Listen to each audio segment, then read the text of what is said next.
C'est avec le film Sur la trace d'Igor Ridzi que l'on a découvert le réalisateur Noël Mitrani. Il récidive cette année avec un autre film complètement indépendant, tourné rapidement, entre amis et sans budget, et toujours avec l'acteur Laurent Lucas comme muse.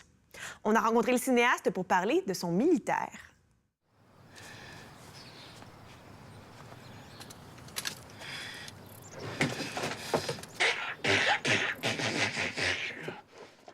Le Militaire, c'est moi. Non, c'est un peu exagéré, mais beaucoup. Alors, je suis pas un pervers comme ça, quoique, bon. La perversité, c'est quoi? C'est la normalité poussée un peu plus loin.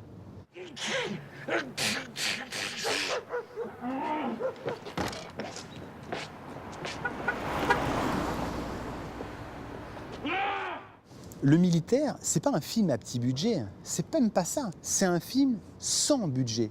C'est uniquement un film qui a été fait à partir de ressources humaines.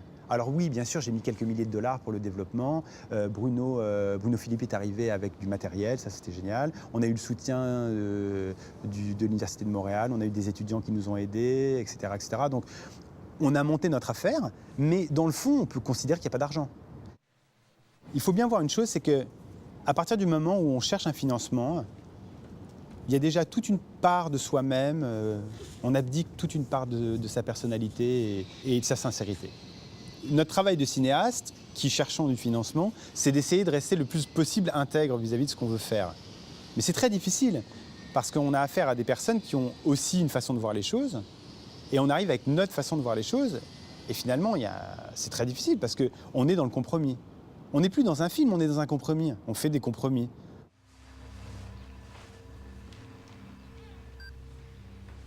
Hier, j'ai acheté 5 paires de chaussettes grises, 20% coton, 80 polyester, mais je me suis trompé, c'était l'inverse que je voulais. Alors, le tournage a été très rapide, mais extrêmement préparé. On était quasiment en lieu unique. On a quand même quelques extérieurs, mais on était quand même relativement en lieu unique. On était en super 16 mm.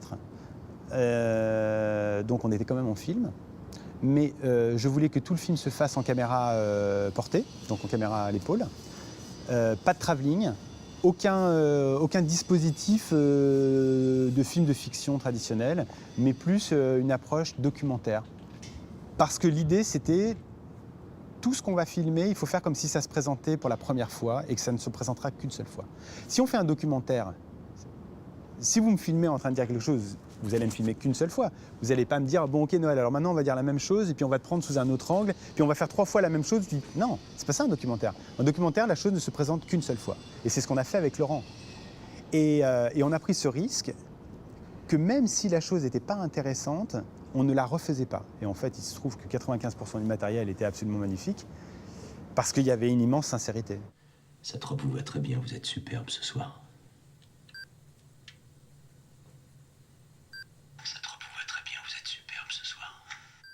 Mais il y avait l'envie vraiment très très forte de décrire un personnage dans sa profondeur et dans ses profondeurs. D'aller le plus loin possible à l'intérieur d'un personnage sans aucune restriction morale. Au niveau de l'écriture, j'ai vraiment travaillé tout seul. Il n'y a aucune improvisation dans le film, contrairement à ce qu'on peut penser sur des films d'auteur. On pense souvent qu'il y a beaucoup d'improvisation. Moi, je ne suis pas un adepte de l'improvisation, parce que je trouve que l'improvisation, ça veut dire qu'on ne sait pas ce qu'on veut raconter. Ce que j'ai fait, c'est que j'ai fait un travail d'écriture au fur et à mesure pour vraiment alimenter le personnage. Il y a des scènes que j'avais écrites que je n'ai pas tournées parce que je me rendais compte qu'elles ne servaient à rien, qu'elles étaient redondantes ou qu'elles ne disaient pas de choses assez intéressantes. Et je les ai remplacées par des scènes que j'ai écrites au fur et à mesure. Et ce que je faisais, c'est que j'ai dit à Laurent, tous les jours j'arriverai avec 2 ou 3 scènes, mais je ne t'en parlerai pas. Je te les donnerai au dernier moment. Donc à ce niveau-là, il les avait. S'il n'y avait pas de dialogue, je lui disais vraiment 5 minutes avant de faire la mise en place du plateau. Et s'il y avait un petit peu de dialogue, je lui disais un tout petit peu avant. Ce que je voulais, c'est qu'il y ait une fraîcheur totale vis-à-vis de tout ça. Je voulais vraiment qu'on fasse les choses comme si elles se produisaient de façon spontanée.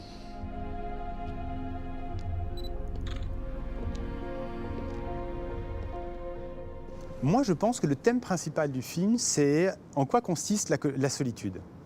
Ça, c'est un thème qui me fascine beaucoup, la solitude. Parce que la solitude, c'est quoi? C'est Du moment où on se lève le matin jusqu'au soir où on se couche, il y a quand même beaucoup d'heures au milieu de ça. Alors quand on va travailler ou quand on a une famille, des enfants, etc., ça va très vite. Mais ça peut devenir très très long si on est tout seul, livré à soi-même, sans nécessité de travailler. D'un coup, les heures prennent un poids, ça devient du plomb, quoi. Qu'est-ce qu'on en fait? Surtout quand on est un peu détraqué psychologiquement. Mais je pense qu'en plus, la solitude détraque. Je pense que de vivre dans la société, d'aller travailler, etc., ça nous structure. Ça nous rend malheureux, mais ça nous structure. Alors que la solitude, ça nous libère, mais ça nous rend fous. Cette robe vous va très bien, vous êtes superbe ce soir. Ça vous dirait une coupe de champagne au bar de l'hôtel avant d'aller dîner?